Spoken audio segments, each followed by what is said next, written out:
Olá, queridos irmãos e irmãs, dia 7 de janeiro, quinta-feira, nos é apresentado o Evangelho de Lucas, capítulo 4, versículos do 14 ao 22a. Naquele tempo, Jesus voltou para a Galiléia, com a força do Espírito, e sua fama espalhou-se por toda a redondeza. Ele ensinava nas suas sinagogas, e todos o elogiavam. E veio à cidade de Nazaré, onde se tinha criado. Conforme seu costume, entrou na sinagoga no sábado e levantou-se para fazer a leitura. Deram-lhe o livro do profeta Isaías. Abrindo o livro, Jesus achou a passagem em que está escrito: O Espírito do Senhor está sobre mim, porque me consagrou com a unção, para anunciar a boa nova aos pobres. Enviou-me para proclamar a libertação dos cativos e aos cegos a recuperação da vista, para libertar os oprimidos e para proclamar um ano da graça do Senhor. Depois fechou o livro, entregou-o ao ajudante e sentou-se. Todos os que estavam na sinagoga tinham os olhos fixos nele. Então começou a dizer-lhes: Hoje se cumpriu esta passagem da Escritura que acabastes de ouvir. Todos davam testemunho a seu respeito, admirados com as palavras cheias de encanto que saíam da sua boca.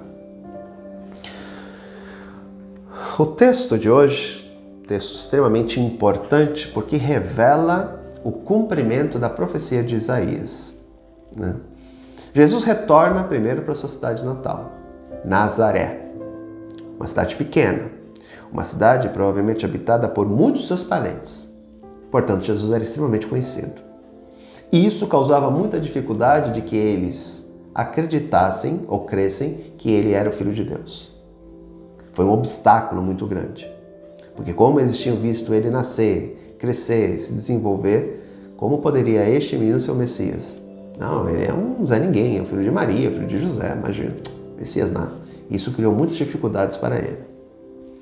Ao entrar na sinagoga, o que era de costume, lembremos que as reuniões da sinagoga se davam aos sábados. O que acontece? Ele pega justamente o trecho de Isaías que diz: O Espírito do Senhor está sobre mim. Ora, o Espírito estava sobre ele, a força do Espírito estava sobre ele, porque era o próprio Espírito de Deus, que me consagrou com a unção. Ele é o ungido do Senhor. Ele é o Cristo, o Filho de Deus, que vindo ao mundo salva toda a humanidade, para anunciar a boa nova aos pobres. Lembremos que ele nasceu pobre, no meio dos pobres, e durante toda a sua trajetória neste mundo, ele vai viver no meio dos pobres. Por quê? Porque os pobres são a menina dos olhos de Deus.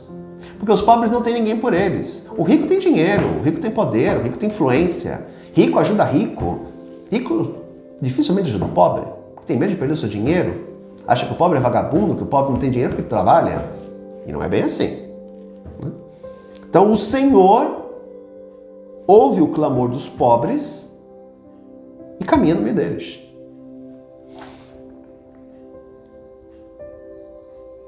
E é a eles a mensagem do Evangelho. Porque como eles não têm ninguém nesse mundo, podem cair na desesperança. Não, está aqui a esperança. É de vocês o reino dos céus. O Pai, o Criador de tudo, ama a cada um de vocês, de uma maneira especial. E enviou-me para proclamar a libertação dos cativos. Cativos do quê? Do pecado. Nós éramos condenados à morte eterna. Porque éramos o quê? Escravos do pecado, cativos do pecado.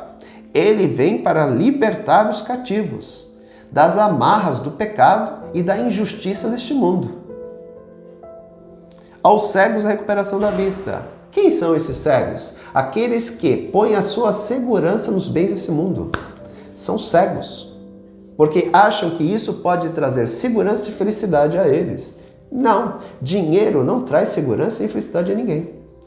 Pode amenizar alguns aspectos da vida, sem dúvida nenhuma. Pode tornar a vida um pouco mais fácil o dinheiro, mas segurança, de jeito nenhum. Hoje eu posso ter muito dinheiro aplicado na bolsa e amanhã não ter nada. Lembremos das crises de 29 e da última crise de 2008, quando todo mundo ficou num desespero danado. Veja a crise que nós estamos passando atualmente, né? Então, ter dinheiro não é sinônimo de segurança, não. Eu posso ter muito dinheiro hoje e amanhã, se vier uma big de uma crise, não ter nada. Dinheiro não traz segurança. Dinheiro não traz felicidade. É uma ilusão. Estes são cegos, porque eles não conseguem ver aquilo que realmente é importante. Deus e o ser humano. A vida, o dom mais precioso de todos.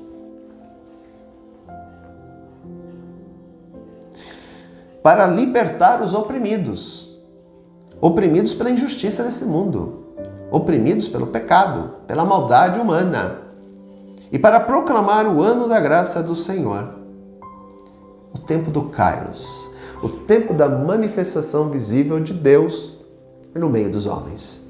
Este tempo chegou com Ele. Ele inaugurou esse tempo. E nós ainda continuamos vivendo o tempo do Kairos, porque Ele ainda está no meio de nós.